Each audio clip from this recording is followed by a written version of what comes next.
Nananakit ng paparazzi. Huwag muli, tutok na sa unang balita. Ako naman, Arnold Glavio, kasama si Connie Season. Narito na mga unang balita.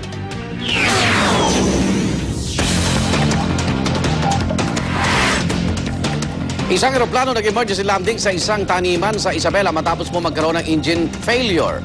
Sa Ifugao naman, 22 pasahero sugatan matapos mahulog sa bangin ang kanilang sinasakyang bus. Narito ang Ratchada, probinsya. Hatid po ni Tricia Zafra.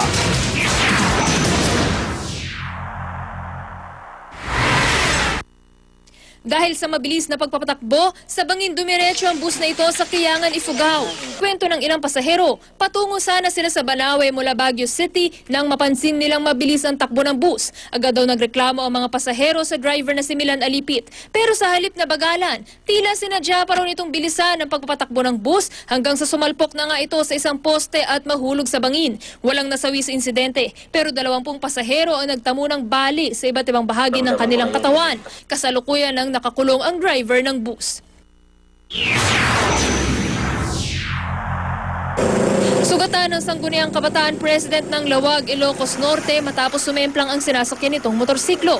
Agad isinugod sa ospital si Rudy Cesar Fariñas II, pati na ang kanyang angkas na nagtamuri ng sugat sa kamay at paa.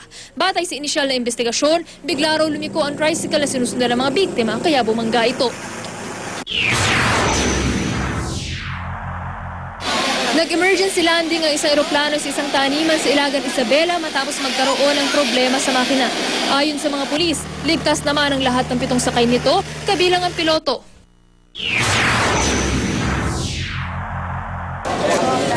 linggong sasabak sa Capability Enhancement Training ang ilang pulis mula sa Tuy, Batangas, kung saan nagmula si PNP Chief Director General Raul Bacalzo. Layo nito na palawakin pa ang kaalaman ng mga pulis kaugnay sa pagpapatrolya, pagtatraffic, pag-iimbestiga, tamang paggamit ng mga baril at human rights education. Para sa unang balita, Tricia Zafra reporting.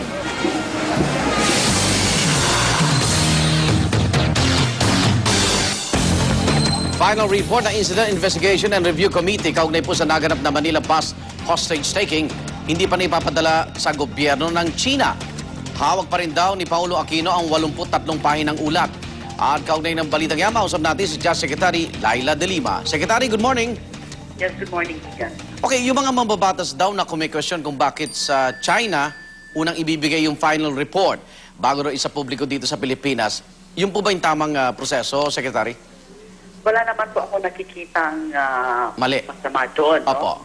Yan sa naging arrangement. Because that's an unofficial arrangement Opo. between the Philippine government and yung sa China rin na papakita rin sa kanila. Although I think, Igan, hindi Opo. accurate yung sinasabing mauuna talaga Okay. na malalaman ng Chinese government Mhm. yung report.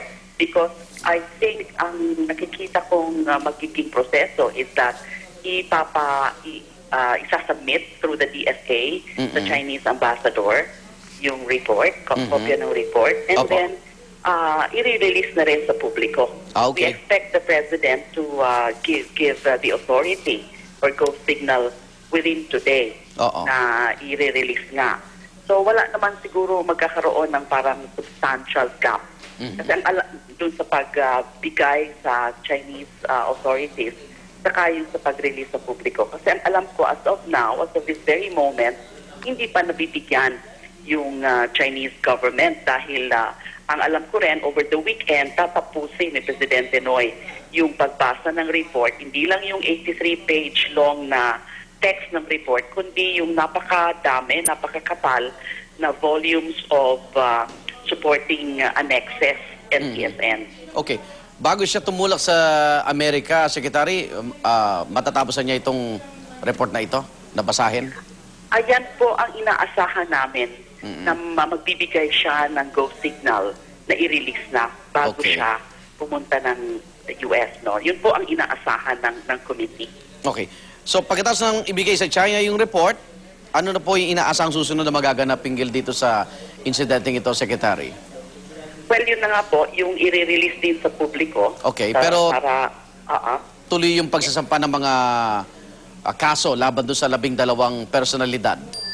kung yung recommendations po ng IIRC ay i-adapt ni Presidente Noy, Opo. then isusunod na po yun. Although Okay. hindi ko pa po kasi pwedeng i-disclose sa inyo ngayon kung ano talaga specifically or exacto yung mga recommendations ng IIRC. Okay. But definitely may mga rekomendasyon po kami doon. Okay. Yung mga reaksyon ni dating Senator Aquilino Pimentel, yung NUJP na para may babala sila pag tinuloy na kasuhan ang media. Sabi ng iba, premature daw ito, Secretary? Ang payo ko po sa kanila, hintayin na muna yung report para makita nila kung anong eksakto yung recommendation namin Okay. tungkol sa media. Secretary, good morning. Maraming salamat po. Good morning. Diyan, Secretary Laila De Lima. Sa ibang balita, mga babaeng traffic enforcer, ide-deploy po ng LTO ngayong araw. Ay sa LTO, unang assignment nila ang panguhuli ng mga pasaway na motorista. May live report po si Laban Yuber. Lab, nandiyan na ba yung mga babaeng natin? Traffic enforcer, go ahead. Nako, Igan, kanina nga nakita natin dito sa may harapan ng LTO office yung mga ilang lady enforcer na talaga namang aktibong-aktibo at handang-handa na ngayong araw. Yan nga po ay bilang pagsunod sa ibinigay na kautosan ni ASEC Virginia Torres, siya pang LTO chief at dati rin pong lady enforcer. Napansin niya raw kasi na pagbabae daw po ang nanghuhuli sa mga driver, hindi po sila sumisimangot, hindi nagagalit, kumakamot ng konti, pero natutuwa naman daw po sila dito sa mga kababaihang ito. At magtatalaga nga daw po itong ang LTO ng 20 lady enforcer sa mga pangunahing lansangan sa Metro Manila, particularly po ang EDSA na kung saan talaga namang nagkalat ang mga kolorum na mga bus. Magsusuot, kaya kitang-kita nyo po sila, magsusuot po sila ng dilaw na uniforme. Kaya kung may makita po kayong mga nakadilaw na mga babae dyan po sa inyong mga kalsadahan, yan po ang itinalaga ng LTO. Nagdaan po ang mga kababaihang ito, bonggang-bongga, ng mga pagsasanay. Kaya wag nyo pong masyadong hindi sila papansinin dahil nagdaan po sila ng pagsasanay para makapasa bilang lady enforcer. At kanina nga, nakuha na natin sila ng kaunting interview.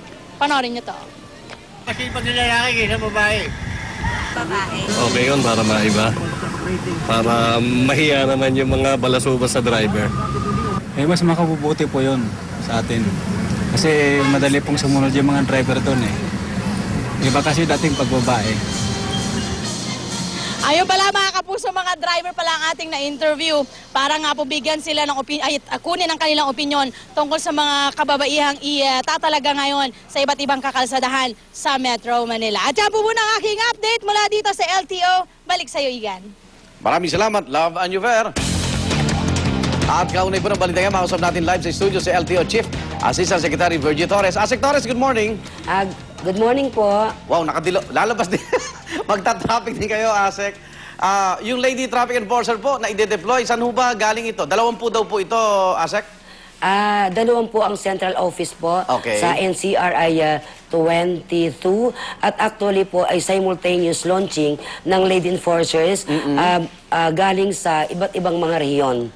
Ayun. So, saan sila galing? Taga-LTO din sila? Sa LTO po, mga organic employees po Ayun. sila. Handa na ba sila dun sa mga ikangay, mga pasaway, mga pilyo? Baka bula-bulahin yung mga yan? Handang-handa po sila at lagi naman po kaming kasama sa enforcement. Yung mga bastos sa motorista, paano? May tatakbuhan ho ba yung mga babaeng yan? So, sakaling binabastos na ho sila? Yung pong aming mga male enforcers, nasa likod lang po. Nakaalalay po sila. Sana pagbastos, mas mahal ang multa. Di ba? Dahil mga kababaihan yan eh. Oo. At doon sa interview sa kanila, ano hong inaasahan nila, Asek?